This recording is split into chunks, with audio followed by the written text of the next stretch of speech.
精読ができない人が速読できると思いますか？日本語カフェへようこそ。台湾で日本語を教えている日本人の春です。これまでの動画では、なるべく実用的な日本語を皆さんにシェアしたいと思っていたので、テストのための日本語についてはあまり触れないようにしていました。でも、視聴者さんたちの中には、今、JLPT、つまり日本語能力検定試験のために一生懸命日本語を勉強している方たちもたくさんいらっしゃいますよね。今日は無料で毎日日本語のニュースが読める東大 Easy Japanese というアプリを使ってリーディング力を高める方法についてお話しします。皆さんは日本語のテストの中でどの部分が一番苦手ですか？ある人は読解の部分が一番苦手だと言っています。でも JLPT の試験では代わりに文字や語彙の問題だけを頑張って読解問題をおろそかにすることはできません。なぜかというと、特に N3 から N1 レベルでは文字や語彙の問題と読解問題の点数は独立していて、それぞれ60点中19点以上取らなければ合格できないからですね。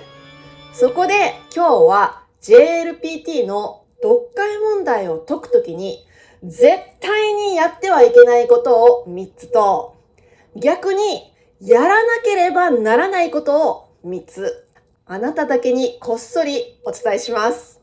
テストを受ける予定がない方にとっても、リーディング力を伸ばすためにはとても大切な内容なので、ぜひ最後までご覧ください。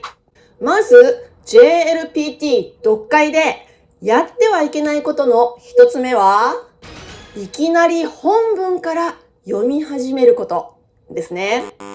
これはテスト本番の時もそうだし、テスト勉強のためにいろいろな長文読解問題を解いている時も同じです。だいたい JLPT の読解問題はこのように最初に長い文があって、その後ろに何問かの質問が続いています。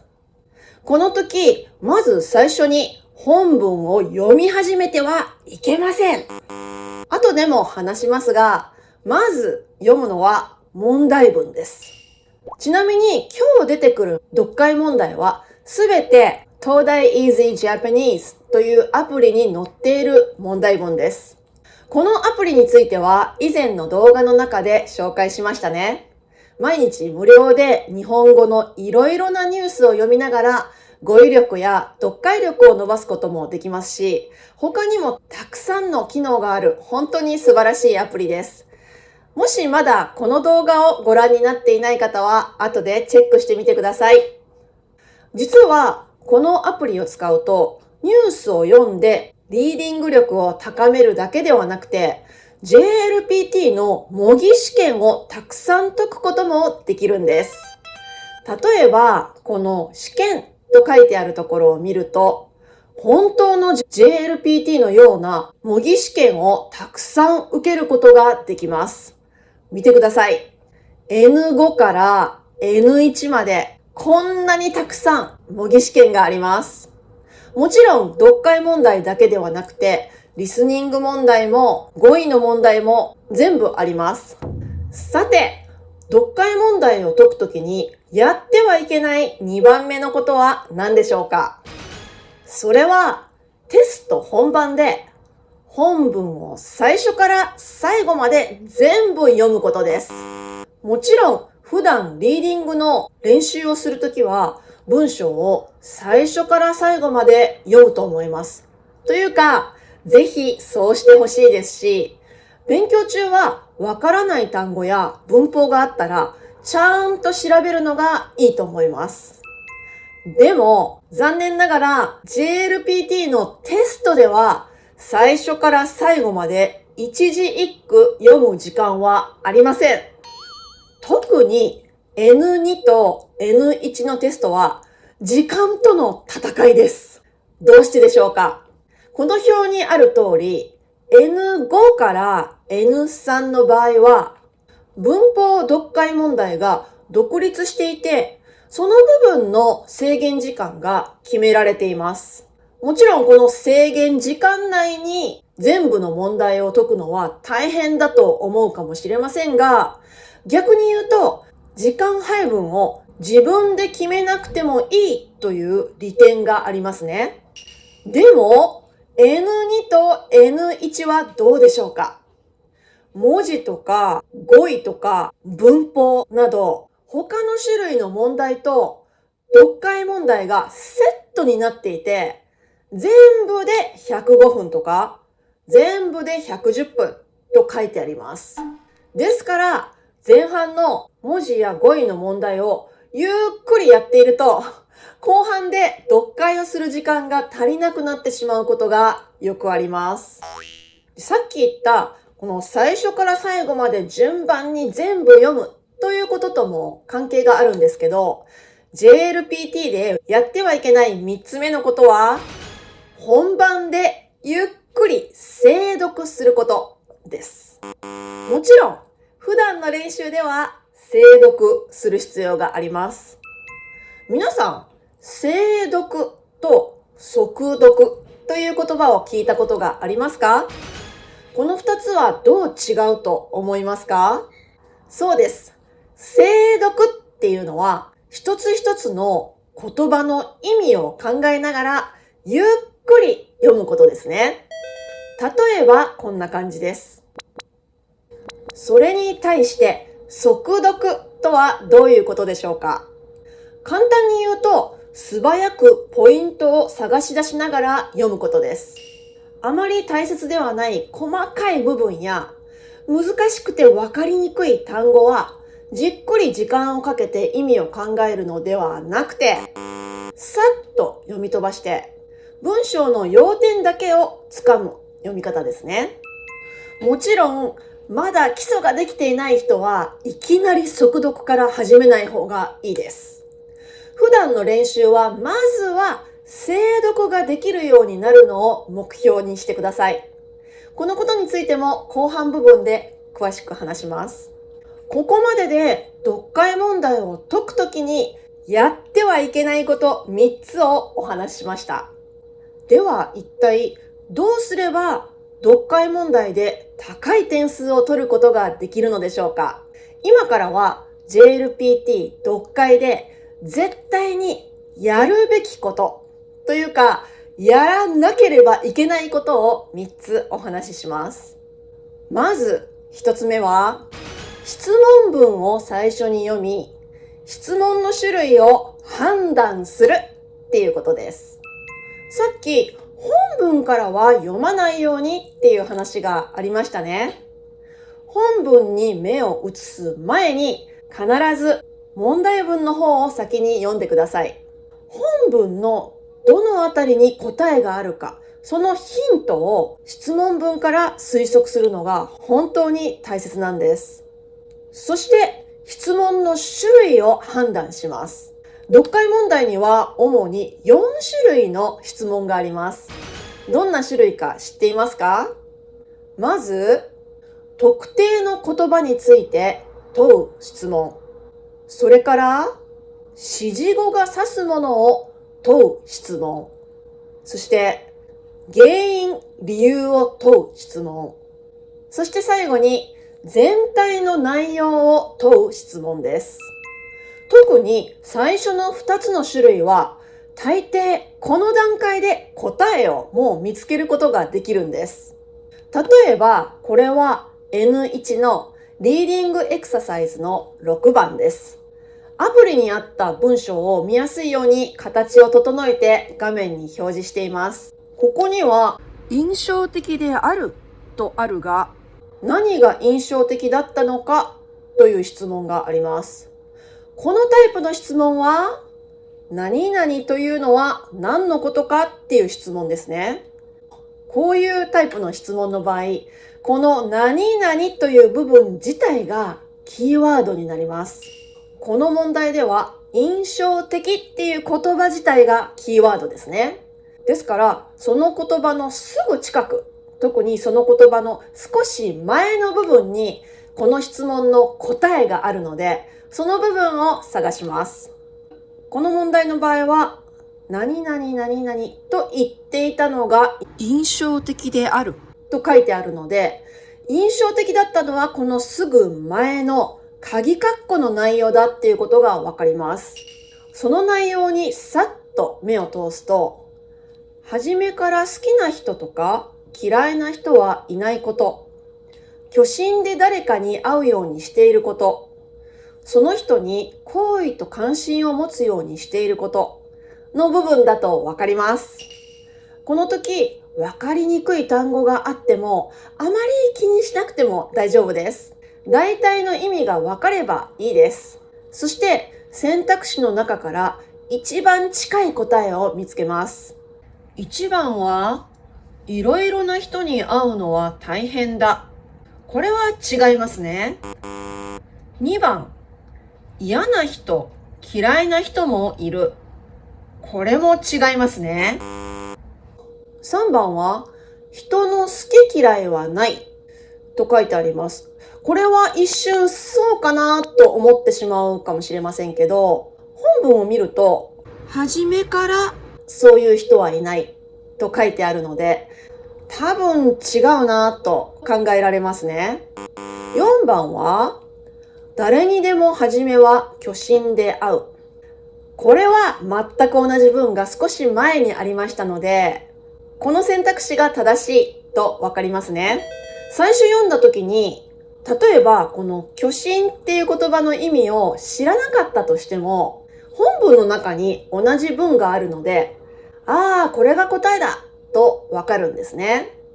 このように特定の言葉について問う質問は、基本的にその言葉の少し前を探せば答えが出てくると思います。もう一つ同じようなやり方ですぐ前を見ればいいのは、指示語が指すものを問う質問ですね。皆さん、指示語って何ですか？これ、それ、この、その、こう、そうのような言葉ですね。私の経験上では、これらの言葉が出てきたとき、90% ぐらいはその言葉のすぐ前の部分に答えがあります。特に、それ、その、そうなど、そから始まる指示語の場合は、前の部分にあることがほとんどです。これ、この、こうのように、こうから始まる場合も、その部分の前に答えがあることが多いですが、たまに後ろにある場合もあります。じゃあここで N2 の4番の問題を見てみましょう。そういうことであるとはどういうことか。じゃあこのすぐ前の部分を見ると、難しいからこそうまくやった時に楽しいのだと書いてありますね。しかもこの文章の場合は、すぐ後ろにもその文についてのまとめが書いてあります。これでいいのかなと一抹の不安を抱えながら何とか書いていくっていうことを楽しまなければならないとありますね。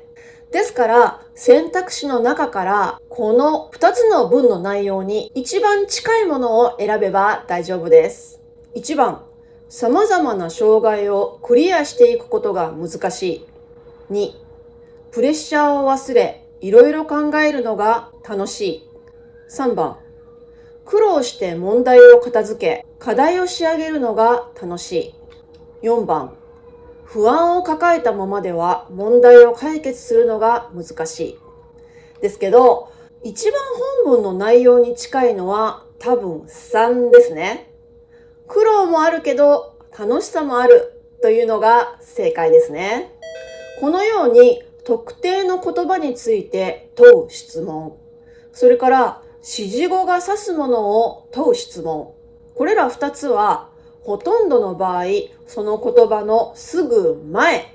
またはすぐ後ろに答えがありますので、答えを見つけるのはそんなに難しくないはずです。でも、原因、理由を問う質問と、全体の内容を問う質問はそんなに単純ではありません。そこで2番目にやるべきことは、質問の種類に合わせてキーワードを探すことです。ほとんどの場合、キーワードがあるところに答えがあるからです。まず、原因、理由を問う質問について考えてみましょう。大抵、質問文には、何々はなぜかとか、何々の理由は何かなどと書かれています。例えば、これは N2 の21番の問題です。こう書いてあります。最新の意味が辞書に載っていないとあるが、なぜかっていう質問ですね。もちろんこの質問の答えは、この文章のどこかにあるはずなので、最初から読むっていうのも一つの方法です。でもなるべく読む時間を短縮したいなら、ヒントとなる言葉、つまりキーワードを探すことがとても大切なんです。原因や理由を尋ねる質問の場合は、本文に、だから、それで、故に、従って、などの接続詞とか、何々から、何々ので、何々ため、何々せいで、とか、文の最後に、何々わけだ、何々のだ、などがついている、そういう文を探すと、原因を述べている文が見つけやすくなるんです。この問題の場合、このだからと書いてあるところが重要だとわかります。だから辞書の変者は新しい意味が日本語の中にきちんと定着するかどうかを見極めていると書いてありますね。この部分は一つのポイントになるところです。この部分と意味が似ている選択肢はどれか探してみると、1番の新しい意味が将来残るかを注意深く判断しているからっていう文が一番近いですね。もう一つ、N2 の23番も見てみましょう。この2番目の質問には、好みを突き進めた人がニッチに気づくことがあるのはなぜかとありますね。もしかするとニッチっていう言葉の意味がはっきりわからないかもしれませんが、それはあまり気にしなくても大丈夫です。本文にだから、それで、故に、従って、から、ので、ため、せいで、何々わけだ、何々のだ、などがついている文がないか探してみましょう。すると、ここにわけだっていう言葉がありますね。この文を読んでみると、その不足が実は他の人も欲しがっていた何かかもしれないというわけです。とあります。その不足って何のことかなと思ったら、そのすぐ前を読みましょう。ここには、自分の好みを突き進めていくと、そこに何かの不足を感じるとありますね。では、この部分に一番近い選択肢はどれでしょうか？ 3 番の自身が持つ情報が他の人に不足している情報かもしれないからと、4番の自身が感じる不足が他の人が感じる不足であるかもしれないからのどちらかですね。さっき読んだ部分では自分が感じる不足について書いてあったので、よく考えると4番が正しいっていうことがわかりますね。ぜひ原因や理由を問う問題では、これらのヒントとなる言葉を探してみてください。そして質問の種類としてよく出るのが、この全体の内容を問う質問ですね。これは1000文字程度の長文問題には必ずと言っていいほど出る問題なんです。大抵はこの文章で筆者が言いたいことは何かとか、筆者の考えに合うものはどれかという質問になります。このような質問が出てきたら、私ならまず選択肢にさっと目を通します。選択肢に大きなヒント、つまりキーワードが隠れている場合が多いからです。例えばさっきのこの問題なら、好みとか好きという言葉とか仕事っていう言葉がよく出てきていますね。この文章はこれらのことについて書かれているんだなっていうことがわかりますね。じゃあ本文に戻って答えを見つける段階になりました。この時ぜひ注目したいのが主張の表現ですね。主張と関係がある言葉の中には、例えばどんなものがあると思いますか？何々である、何々だろう、と思う、べきだ、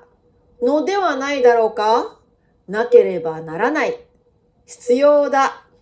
知ってほしい、覚えておいてほしい、などですね。今挙げたフレーズに似た文がありますか？探してみてください。第一段落の最後に、覚えておいてくださいという文がありますね。この部分はポイントかもしれません。もう一つ知っておいてほしいのは、大抵の文章では最後の段落に結論や主張が書いてあるんです。この文章の場合はこの部分ですね。ここでは何かを好きな人ほど、何かに不足を感じている人ほど、それを仕事に変えていくことのできる可能性があります。と書いてあります。そう考えていくと、答えは1番目の選択肢だとわかりますね。じゃあさっきも出てきていた N1 の問題も見てみましょう。ここにも、この文章で筆者が最も言いたいことは何かという問題がありますね。選択肢を見てみると、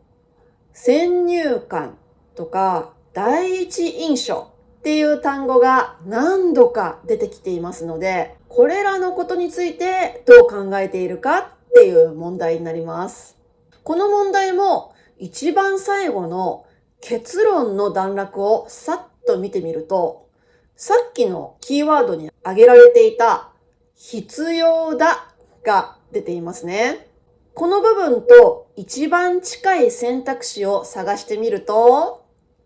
2番の相手に対する先入観なしに自分の心を開くことが大切だ。これが一番近いですね。もし本文の中に主張を表すフレーズがなかなか見つからない場合、どうすればいいでしょうか？実は順接の接続詞や逆接表現もかなりヒントになります。順接の接続詞って何でしょうか？例えば、だから、つまり、従って、要するに、すなわち、よって、ゆえに、このように、こうして、以上のように、これらの言葉ですね。じゃあ、逆接表現はどういうものでしょうか？例えば、しかし、でも、だが、何々が、何々のに、などがあります。これらの言葉のすぐ後ろに筆者が一番言いたい内容が書いてあることがかなり多いので、ぜひこれらの言葉を探してみてください。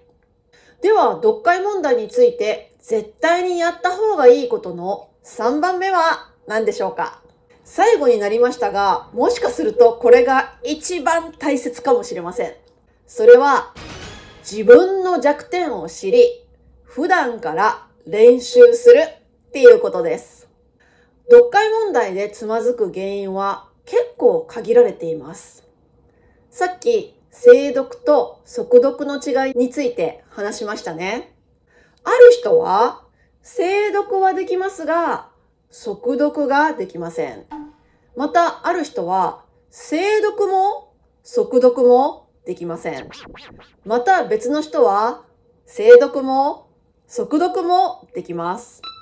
あなたはどのタイプですか？皆さん、ここで単純な質問があります。精読ができない人が速読できると思いますか？もう一度言います。精読ができない人が速読できると思いますか？精読っていうのはさっきも言いましたが、一つ一つ単語の意味や文法を考えながらゆっくりじっくり読む方法です。でも、精読ができない人はいくら時間をかけても文章の意味がわかりません。なぜでしょうか？それは十分な語彙力や文法力がないからですね。ですから、精読ができない人は 100% 速読もできません。逆に言うと、精読の練習をまずしてから、やっと速読ができるようになります。皆さん、こんなグラフを見たことはありませんか？よく誰かの言語のレベルを表すために、このようなグラフを使いますね。このようなグラフを見ると、読解力、文法、語彙力などがまるでそれぞれ独立しているような錯覚を持ってしまうかもしれません。でも実際はリーディングの能力というのは文法や語彙力の上に成り立っているもので、独立したものではありません。ですから文法や語彙の基礎的な力がないまま速読の練習ばかりしていても読解力は身につきません。ですから普段から精読の練習をして語彙の数を増やしておく必要があります。東大アプリには JLPT 機能だけではなくて、いろいろなニュースを毎日読める機能がありますので、この機能を使って日頃からリーディング力を強めておくのはすごくいい方法だと思います。ゆっくり精読ができるようになってきたら、少しずつ速読の練習も始めましょう。ところで、この東大アプリでは、読むだけではなくて、発音練習ができる新しい機能も最近付け加えられました。文章を表示した状態で、このヘッドホンのマークを押すと、練習用の文章の発音を聞くことができます。次にこの録音ボタンを押してから、自分の発音を録音してみましょう。すると、あなたの発音がどれぐらい正しいか、流暢さはどうかなどをパーセントで教えてくれます。この点数はなかなか 100% は難しいですけど、80% 以上なら全然問題がありませんので、80% 以上を目指してくださいね。最後にお得なお知らせです。この東大アプリの永久会員にアップグレードするときに、春50というクーポンコードを入力すると、50% オフで永久会員になることができます。数に限りがあるとのことですので、お早めに申し込んでくださいね。もうすぐ JLPT を受ける皆さん、ぜひ残りの時間を有効に活用して実力を発揮してくださいね。もしあなたがテストを受ける予定がないとしても、普段からリーディング力が伸ばせるようにぜひ頑張ってくださいね。ではまた日本語カフェで会いましょう。はるでした。